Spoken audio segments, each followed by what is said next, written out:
ফুল ফ্রেমে দেখাবো যেটা বাংলা দেখতে চেয়েছিল।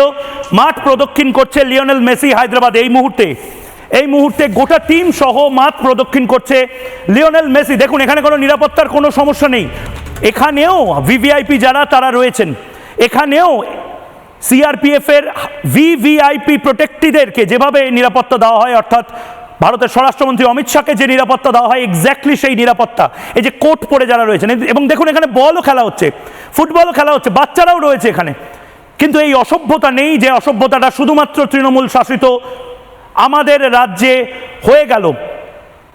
কারণ তৃণমূল কংগ্রেস পশ্চিমবঙ্গে মেসির মুখটা দেখিয়ে টাকা তুলে নিল 2026-এর ভোটের।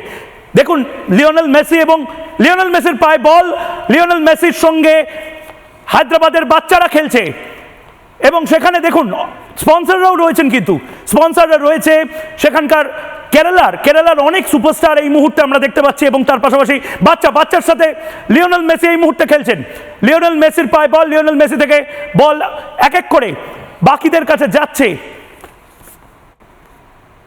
আমরা এই প্রাপ্তি থেকে বঞ্চিত হলাম শুধুমাত্র মমতা বন্দ্যোপাধ্যায়ের জন্য। শতদ্রু দত্ত এই ইভেন্টও অর্গানাইজ করেছে, এটা বলে লাভ নেই যে ইভেন্ট ম্যানেজারের শুধুমাত্র দোষটা রাজ্য সরকারের। অভূতপূর্ব দৃশ্য হায়দ্রাবাদের মাঠে, তার কারণ হায়দ্রাবাদ পলিটিক্সকে খেলার সঙ্গে মিশিয়ে দেয়নি। কলকাতায় আমরা দেখলাম যারা মেসি সমর্থক তাদেরকে লাথি মারা হলো, আর মেসি হায়দ্রাবাদে পায়ে বল নিয়ে নাচাচ্ছে। এটাই অ্যাকচুয়ালি হওয়ার কথা ছিল।